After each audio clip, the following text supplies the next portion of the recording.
So, just the final intro before we get into the final of the 4 parts of our recording from the Moshing the Roof On Festival at the Hurry Dog Inn Derby. I just wanted to mention, yes, we've had to put captions on. Yes, bands are sound checking. It was a festival. Come on, what do you expect? It's rock and roll. The bands were good.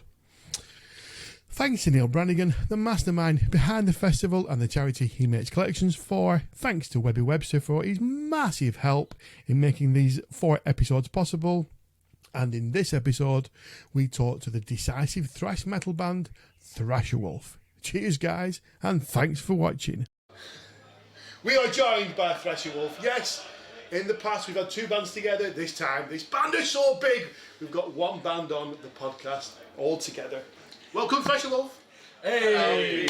Thank you so much for having us, guys. You're very welcome. You know we love your band. Can you introduce yourselves? What you do in the band? We'll start from this side. My name is Raymond. I'm playing bass. Indeed. Yeah. I'm on Jack. I'm one of the guitars. I am Dan Lucas, and I am the frontman of the band. I'm Zach, and I'm drummer. And give us a brief description of the music that you play. I'd say we are just very raw and very decisive thrash metal. Decisive thrash. Decisive thrash metal. I fucking love that. What's that mean? I'll look at we've been reviewing. I've never used that term, decisive thrash metal. If you see that in any reviews, fucking No one's going to see it, but it will be there. I bet next thing is gonna be you gonna say we are unique. We are unique. We are individualistic. We are unique. I've never heard this before. Yeah, I know. What? He suffered 3-hour car journeys of nothing but me for company. He's lost his fucking mind already. It's going. Our sound is unique. There you go. There's your soundbite. We've got actually that is going on. That's just We've got a playlist running alongside this podcast. Okay. Which track would you like us to put onto the playlist for people to listen to? I think my vote is for 1,000 Eyes. Definitely. Yeah. 1,000 eyes, 1,000 eyes, 1,000 everyone for 1,000 eyes? Yeah. 4,000 eyes it is. 4,000 eyes! I'm very much so. You can put it on there 5 times if you want. Yeah, exactly, yeah. We might put it on twice because we are fans. Well, 2 of us are. He likes nothing. Yeah. Don't worry, we'll win the rest of you over. Never heard of him. No. You I never know. brought them to me. You know the rule. Another rule. But when they've got something new out, we will bring them to it. We'll win you over as well. Yeah. It's been No, some time. don't be that confident. So normally we bring new heavy metal releases to him and he decides whether he likes it or not. We can't do that because we've got so many bands here today. So we're asking to talk about the Black Sabbath album Heaven and Hell and the Black Album by Metallica. What are your thoughts on the Black Album by Metallica? I think it was a pretty important album. Pretty Important album. important. A very Okay. important album. Do you know, I thought you just said a pretty porn album. I thought you said important album. I was like, that guy fucking right, yeah. There must be an addition to that. Yeah, there must be some sort of pornographic version of the Black Album out there somewhere, of course. Enter Sandman, are we doing this? Are we Oh, doing this? I mean, what you do to the Sandman in your own time is your business. Yeah.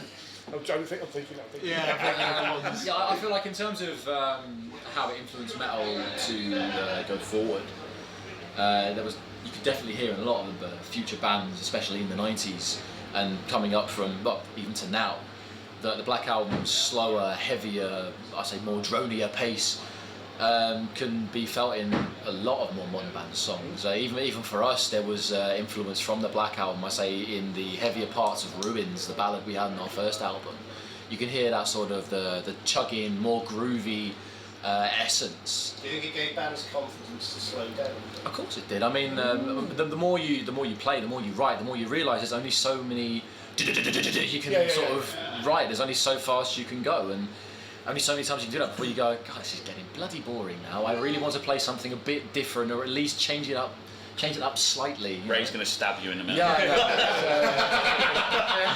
But only write things. What? For me, I want to mention the Black Album's got a lot of sentimental value. Okay. It was the very first album that I heard that got me on my journey. From Metallica or metal itself? Well, to get into metal. That was it. My older brother, who was definitely into metal at the time, he literally shoved some headphones in my head and said, listen to this. Well- From there I was sold. And then from Right. there it just went on from there. That's about 20 odd years ago now. Right.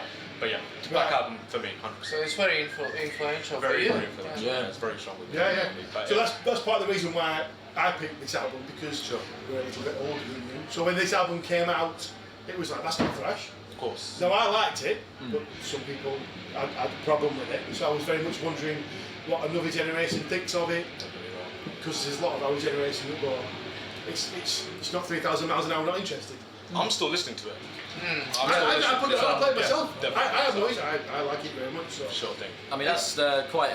Sorry, right? No, yeah, I'm on that side that it's less interesting for me. I like first 2 albums, and, Right. and that is the period that doesn't So interest me. So Black Kill 'Em All, Album is Red not. Riding. Yeah, so Black Album is not interesting for me. right, and you're obviously younger than us, and you still got that opinion. Well, just by how much? I'm 42, so. Jesus Christ, it's 14. Plastic surgery. That's why we all fucking hate him. You're some kind of You must be program. 5 years younger than me, I bet. So, He's older than you. yeah, you see, there you go. I'm 28 and I look older than him.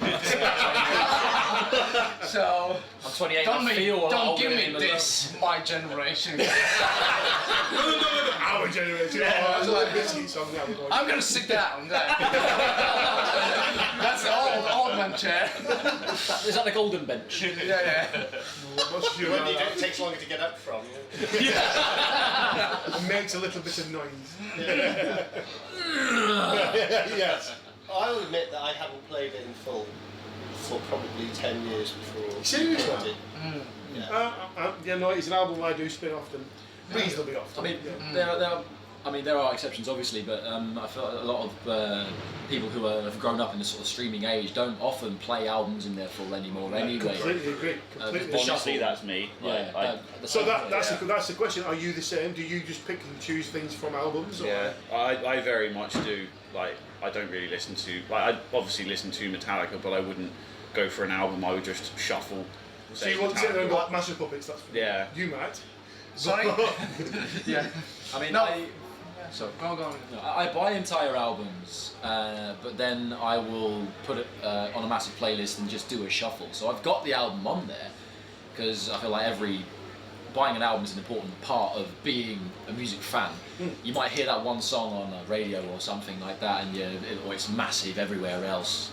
Like, Purple Rain by Prince or something, like just going away from Mel just for a second. But if you were to get that entire album, there might be a song on there that you really vibe with more than Purple Rain, and you think, oh, this is a banger that deserves to be on the radio instead. When Doves Cry. Exactly. There's Don't look at me when you say there's that. so many songs. Sorry, dirty Nick. There's so many songs out there, so many hidden gems that are lost because people don't bother to listen to the entire albums. I do listen to full albums, so Yeah, I'm that's quite what I- opposite. Yeah, It's, that's for me, it matters. I'm a full album cat. I'm in your. Yeah, I was just It doesn't make you wrong at all. If I'm finding an artist, if I want to listen to a certain band, then I'll play the full album. Yeah. Where if I'm in the mood, I don't know what I'm in the mood for, then it'll be just complete shuffle Yeah. of whatever's on. Don't get me there. wrong, I I do do that. I do sit and listen to full albums, but it's not as common for me of just Yeah. going on Spotify and finding a genre or a playlist Yeah. and just Yeah. hitting play. But like, if like, saying on Metallica, if Fight Fire with Fire came on, then I'd click on the song, go to full album. Yeah, I and then do listen that. to that full album. Yes, I know. Yeah, I like gotta listen I to like all that. the Ride the Line in all Yeah, I the way like that. through. Yeah, That's what I tend to. I did So- that with, so- When something does pique my imagination, I'm going, I'm listening to all that album. So for you as a band, you release your next album, and then you've got listeners that are just picking and choosing. Is that a good thing to you, or would you prefer them to listen to the whole product as a thing? I prefer Well, that. that's I the would whole personally prefer the whole thing, but I know that's not going to be a thing for everyone, and as everyone knows with Thrasherwolf in general, there's variety in what we do. You'll have the ballads, the slower, chunkier ones, you'll have the groovier ones, and the faster, thrashier, punch in the face ones. So they can pick and choose all they like, but what they'll see is different to what the whole of Thrasherwolf is, and you've got the And it's same. not going to upset you. You're not bothered. No. If someone No, picking not bothered, chooses Of course and- not, 'cause yeah. I like to think that, especially after what we've heard of what we've got back from the second album now, and we do have quite an advanced feel of how this how the music's going to come out now. We feel it's going to be of the highest quality all the way through. So whatever one person would pick from any of the songs on the album, they will get a feel for Thrasherwolf, if it's a slow, chunkier one, the ballad we have as well, or one of the faster thrashier ones, which of course we will be playing some of tonight. Yeah, I mean, at the end of the day, it's music, it's subjective. You might like one song on that album, you might fucking hate the next one. Like, if you take one and you like it, fair enough. Like, I wouldn't personally take offence if someone said, I really like that song off your album, but that one's shit. Well, that's your opinion, you know. Yeah, but you're also allowed to take offence if someone says something's shit. No, I don't think anyone's to go fuck themselves. Yeah, exactly that. Yeah. Nothing on top of Ice Cream on song. Yeah, I don't think we've had anyone say it to our face yet. Yeah, I have, yeah. Do you sell your CDs at your gigs? Is it CDs that you're selling at gigs, or is it like online and downloads? It's all of them. It's everything. Yeah, I mean, we haven't had CDs for a while because we sold out and forgot to order more. But Yeah, exactly. So At least you sold out. yeah, Exactly. well, there is that. Yeah. So we'll At probably least do you're not doorstop, so you're So we'll probably do a bulk purchase of old CDs and newer CDs. So you know, if people want to do a bundle of all the Thrasherwolf music, then they possibly can. Maybe even get 1,000 eyes onto one of those discs, just so they can get the entire discography all at once. Yeah. But that's a separate thought, a side thought. But yeah, we will be doing a massive bulk buy of CDs. Okay, what about Heaven and Hell by Black Sabbath? I have heard one song from that, and that was the title track. And that was because it was featured on GTA 4. Is that where Ben knew it from? Because Ben from Imperium, that's the only track he knew. Exactly. Even though I fucking told you to listen to it more. It must be how we heard it. I was just driving down one of the streets of GTA 4, beating people up with a baseball bat. Suddenly Dio's voice racks through one of the radio systems, and I'm like, this is bloody good. What's this? And you have the But not that good. You want to listen to all the album? That's very true. True. Yeah. True. So anyone has listened to the whole album? I have listened to, but I'm not too familiar with You're that. all allowed to say it's crap because you're being my camp there. Are you going to sit up there Listen now? to it. There is no such thing as crap with Dio. Yeah, exactly. There is no such thing as crap with Dio. Actually, I'm a Dio fan of that, it's true. There is some crap with Dio. Crap. I've yet to hear that then. That's the case. Yeah, well, let's leave it that way and we'll keep that legend as it is. I want it to remain sparkly in my eyes. Furry in the corner.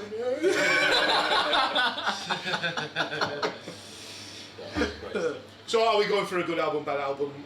From the little knowledge you have of it, what's your thoughts on it? For me, yeah, I think it's definitely good. I'll be honest and say I haven't heard the whole album myself. Okay. But Heaven and Hell is definitely one that I repeated over and over a few times, and definitely Right. something. So you know the track, but not the album. Correct. Yeah, that's Right. yeah, definitely. I mean, you know, Dio for me. Watching VH1 Rock Show, Tommy Vance, that's where I started getting an understanding of him and things like that. So it just built up from there. It slips out with your age as well now. Yeah, Tommy I just realised. Nothing wrong with Tommy Vance. Yeah. Friday night, Radio 1, That's Tommy it. Vance. That was- Saturday night, I caught him on the VH1 channel, Rock Show on the channel, Yeah. VH1. So are you right, more so, familiar with Dio with his solo stuff? Yeah, definitely. Yeah. 100%, yeah, exactly right. This is what I It was was. only like 2 years Honestly. between those albums. Yeah, Don't exactly distract right. you on the camera. Rainbow in the Dark, man. Rainbow in the Dark. What a track. Yes. Definitely. Yeah. So there's not much. Just pulled you Not out of that. can't comment much on that album. I haven't listened to it much. Yeah. I like album cover. I mean, I was happy to hear the sound coming back. Yeah. Like a relatively newer album, and we still have the old school sort of feel from a sound era. And that's what really got me. Yeah. And I don't know why I haven't listened to the rest of it, but I'm definitely going to do that now. So, Yeah. You don't feel you have to. I'm going to do it. Don't listen to them. If you don't want to listen to it, don't listen to it. I've never heard it all. I'm never going to listen to it. Honestly, you're going to drive home listening to it. I know you are. I'll listen to it again. Yeah, right now. I I'm intrigued. already know what's going on. So what's going on? Are you on? Good fairy and bad fairy on each fucking shoulder. So for the Metallica Black album, are we thumbs up, middle, or down? I'd say thumbs up for me. Thumbs up, thumbs up. I'm in the middle. Middle. I'm always in the middle. Isn't That got me started. And from your limited experience of Black Sabbath Heaven and Hell? Middle. Because I haven't heard enough of it, I'm going to say middle. Yeah. I'm going to give it a thumbs up. Hey. Sorry, I'm gonna give it a thumbs up. From that opening track, don't get me wrong, I don't know about Do the you know, second from one listen. drummer to another, it really let me down. It's that Dio pitch that it gets me every time. Fucking You can't be talking pitches, you're a drummer. Drummers don't talk pitches, what about you? Well, that was Aki Boy's different. Aren't you like a closet guitarist before? Unique and precise. Right, bro. When's your new stuff out? Yes. Right, yeah. We don't I've spoken to him already. He's going to come on when he's ready. Well, he's not said that now. That was The viewers don't know that. Everyone else should ask you. Go on, ask it again. Ask it again. When's the new stuff out? Right, new stuff out is probably going to be around about the end of the year. We've got some things that we are trying to look into first before we decide upon a release date. I know it has been some time, obviously, and everyone knows it. Everyone knows it. Yeah. But we'd feel it important to our own growth as a band to take that time to make sure everything is just so that when we release it, we have really everything. sensible answer. So I that wasn't when- expecting such a sensible, normal answer. Believe it or not, we have brains as well. When you say you're looking into things, is this the porn version of the album? Yes, absolutely. So where the album now will be called Inside the Sickened Mind, you can just decide what for yourself the pornographic version of that is going to be. I already am. But yeah, end of the year, we've still... Yeah, I mean, we've been saying this to people for probably about a year now, but it's nearly ready. So this time it really is. I feel like we said that before. We got the first draft of the masters back last week. We're expecting to get the last draft of the masters, mix and masters back this week as well. So got some videos that are going to be made as well, and we're looking to push out to a few more presses and a few more companies to see just how they could benefit us and how we could benefit them, and hopefully grow our band and start a major career for ourselves. Yeah. Good. Yep. Cheers. Excellent. Yep. We'll see you later Nice on. one. Yeah. Thank you. Yeah. So that's it from the, what's it called? Moshing the Roof Festival. Thanks to all the bands, thanks to Neil at UK Thrashers, and let's hope to see you all next month for the next podcast. Thank you. Hey! There we go. Something like that.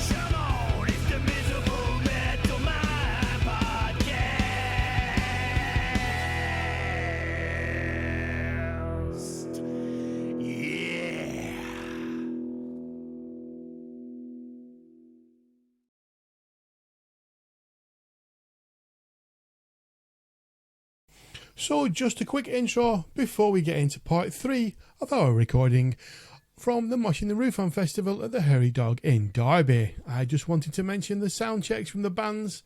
It was a festival. You're going to hear them. We've got captions on. Stop mourning. It's rock and roll. Get on with life. Jesus Christ. Thanks to Neil Brannigan, the mastermind behind the festival and the charity he collects for, and Mr. Webby Webster for his massive help in making these 4 episodes. In this episode, we talked to Imperium and Hellfected. Thanks for watching. You missed your own hand, man. Ben, Clark. Hello, welcome to the next interviews. We have Ben, who is legendary on the podcast. We have Hellfected, who are our fans on the podcast. Please say hello. Yo. How are we doing? Good. We're going to introduce Chris. I'm going Hellfected. I'm a bassist, mate. I'm used to it. I was going to say, it's a good job you joined the band with us.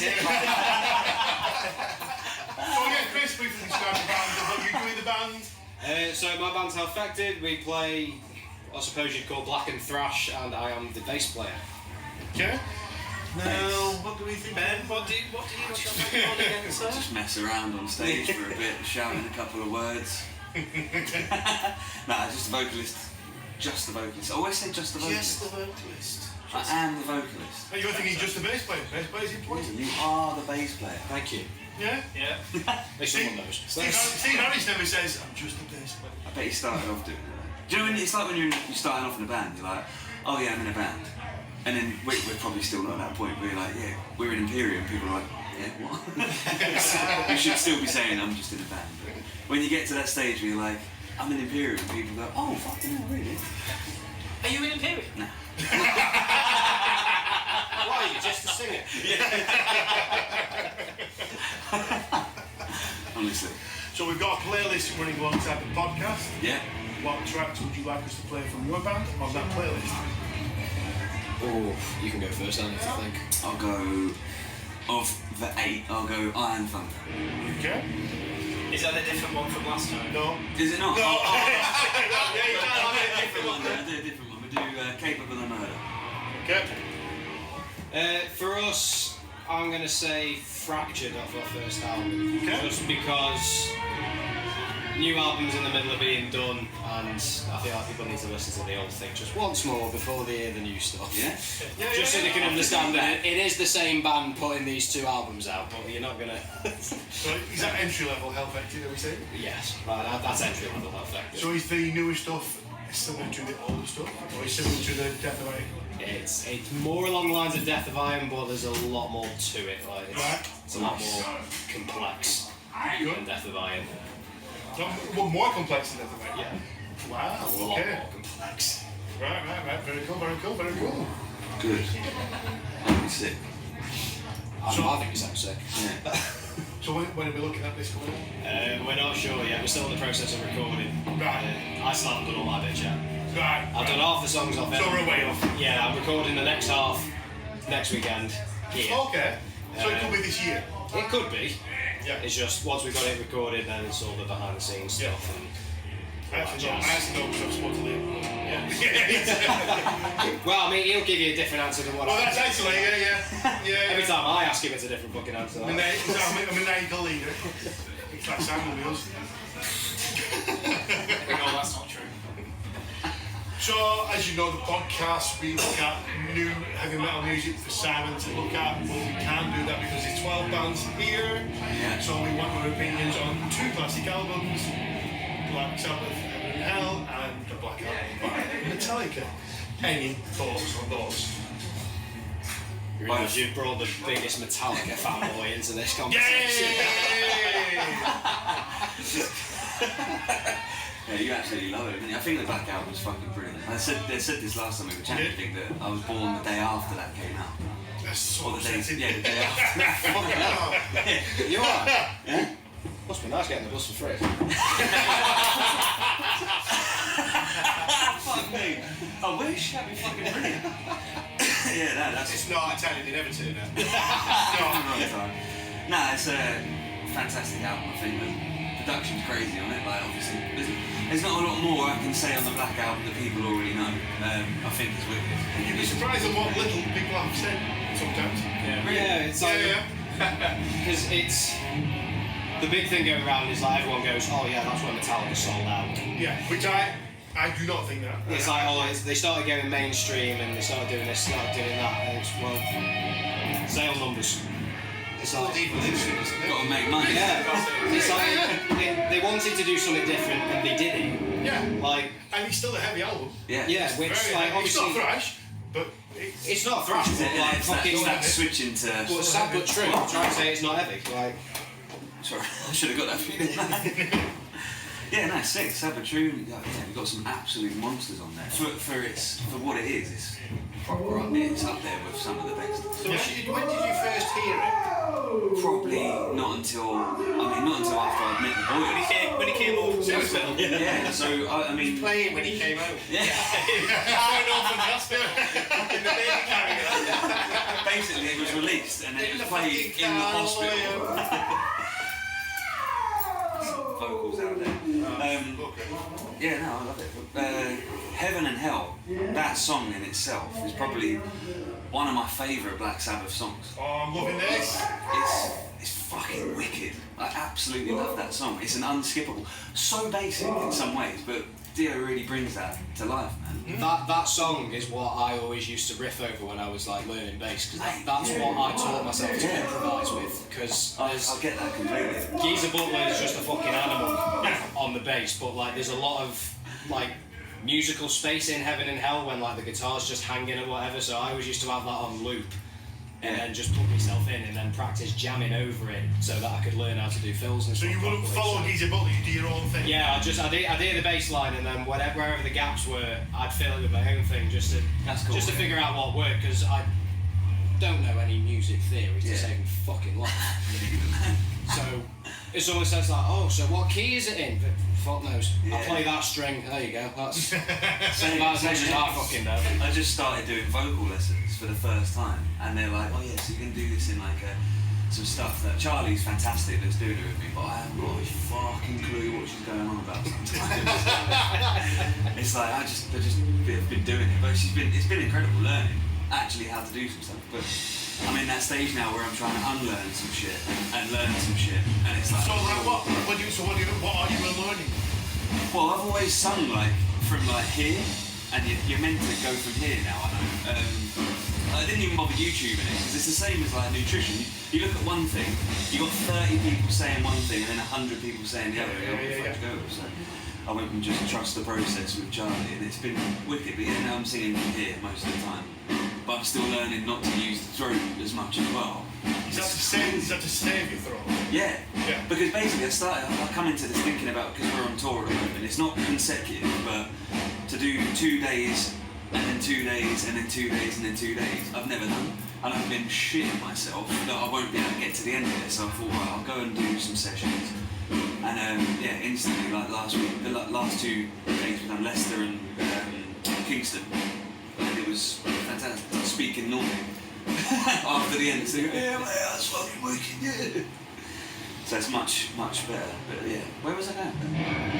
Oh, so you were saying about Heaven and Hell, and then like doing stuff over it, like basing to the bits. Figure it out for yourself, because I didn't study music like academically or anything. I just got into it when I was 17, 18. So I was quite late coming into it. You get most people, they're fucking prodigies by the time they're fucking 12 or 13. I was 25 when I started. Yeah, well, it's like, Hendrix wasn't, 21 when he picked up a guitar? Yeah. And he's still referred to as one of the greatest guitarists that ever lived. So when did you start drumming? 14. Okay. Really? Yeah. Stopped when I was 15. If you don't Only took me. If you don't listen to Heaven and Hell. Yeah, Actually, he's not even learned it. Every band that we've asked have gone through it. Fucking podcaster was supposed to do it. I don't like new stuff. So you haven't even tried it for this podcast? Definitely not. No, you're the Tell it on this podcast. Tell it.